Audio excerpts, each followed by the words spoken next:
Ayan guys, 12 AM.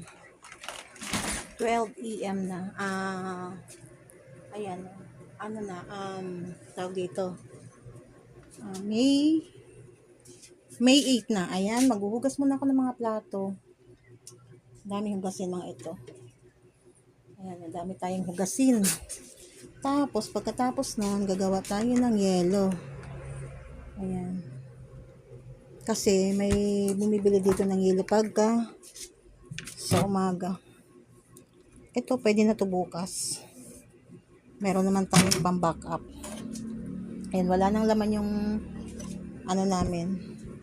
Rep namin, wala nang laman. Puro mga kaning baboy. May natirang mansanas, hindi na kinain. Ayan, mga pagkain ng pusa. Ayan, gagawa ko para dito ko ilagay. Ayan.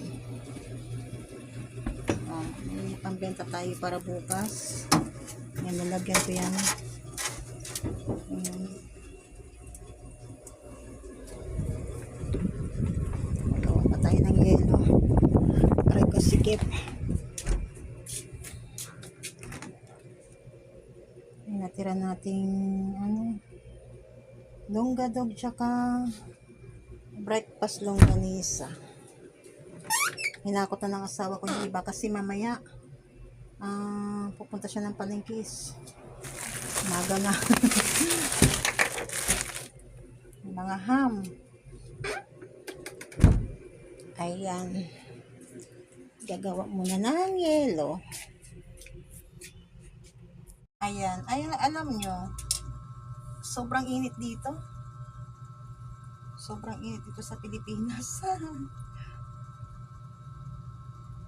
Ayan, kaya konting ano lang, mas mainit sa labas. Sobra. Ayan, maghuhugas muna ako ng mga plato. Kaya yung aircon namin is wala rin patayan.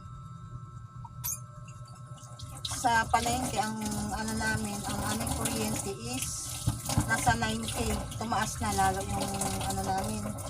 Tumaas na yung kuryente namin sa palengke. Dati 8 lang yun, ngayon nasa 9K plus na. Tapos kaning kahapon is 7 reading. Tapos dito sa bahay is kulang-kulang nasa 9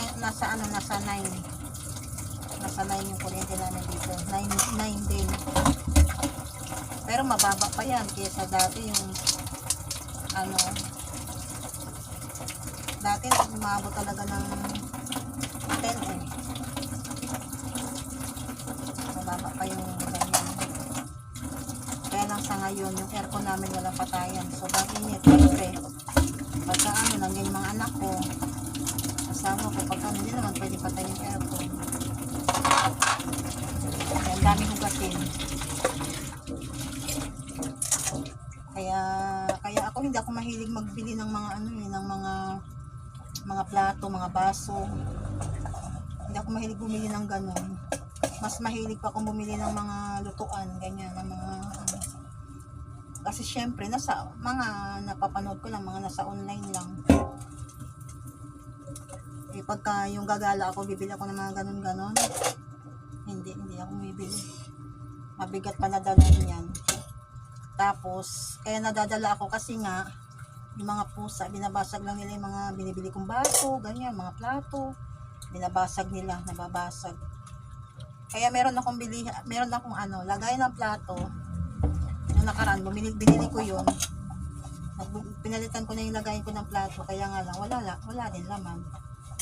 Kasi yung mga plato dito is nakataob lang. Dito na kinukuha gagamitin. Kasi ilang piraso lang. Kaya pag may bisita kami, yun lang. Una-una yung pagkain. Tapos pag magkape, wala. Pag dapat meron kang ang tawag dito, baso ng cup noodles. Pwede nga kapihan nila. Ayan yung sa likod na yan is mga bottle, mga plastic bottle. Kasi pinaglalagyan ko yan ng mantika.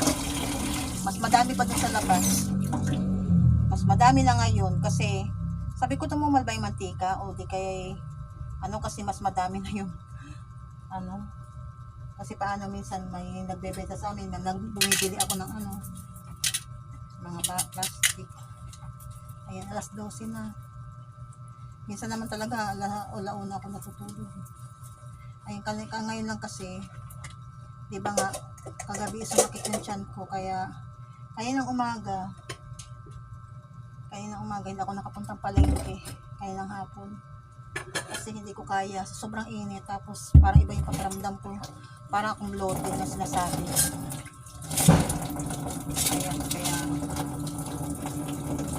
kanina may bumibili ng yelo pag pumili pa naman ng yelo yun 22 diba sayang din. Sabi ko sa kanya hindi talaga kita mabibigyan kasi sobrang sakit ng tiyan ko, hindi ko talaga siya nabigyan.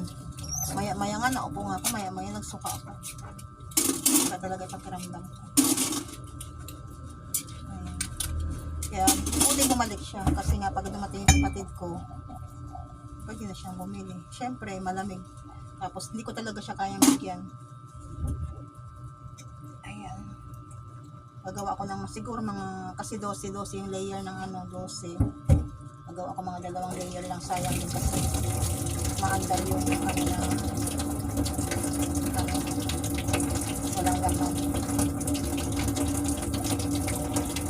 Hirap kayo ng pakiramdam ng gano'n ka para kang sakit ng tiyan mo. Parang naisip ko na tuloy parang kung ano na pumapasok sa isip ko.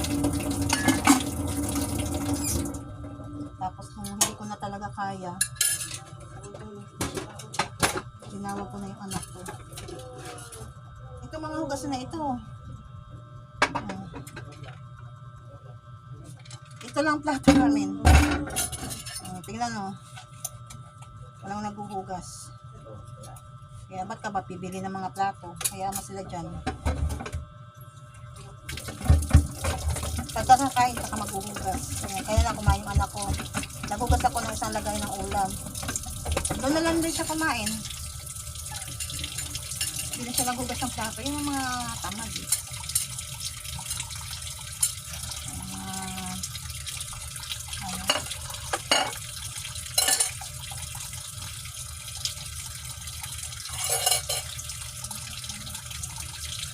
Dali na naman gumawa ng yelo.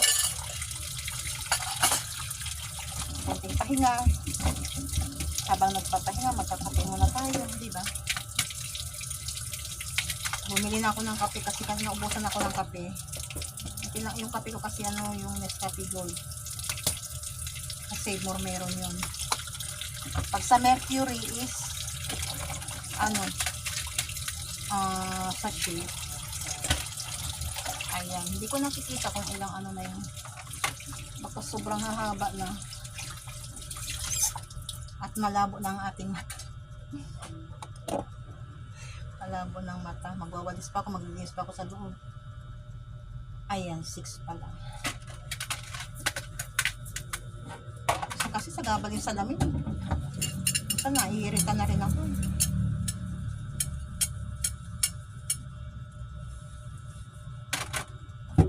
Ayan. Ganito lang buhay natin. Pagka minsan masama pakiramdam, pahinga. Hindi ako nakapuntang palengke. Pwede yung isang tao ko doon nag-straight.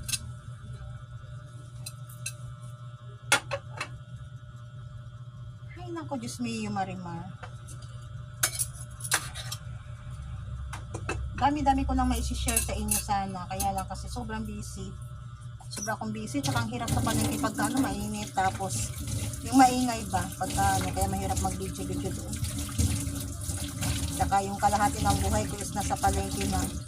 Parang minsan nga parang natutulog ka na lang. Itulog na lang ako dito sa bahay.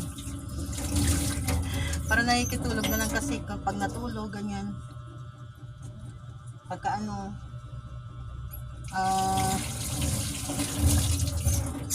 punta na ng palengke, gano'n.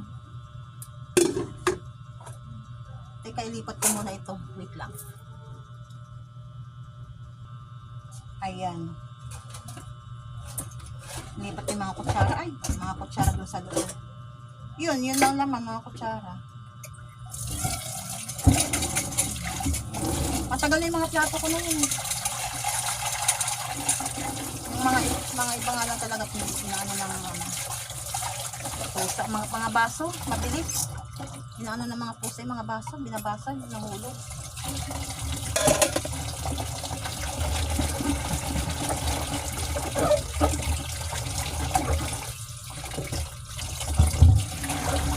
Mga anak ko, mga bilising pa sila. Ako naman kasi, ginising ko yung bukas wala namang oras yung gising ko. Pagka kahit anong oras lang ako kasi ang panghapon naman ako sa palengke. Kasi asawa ko yung pang umaga. Kaya panghapon.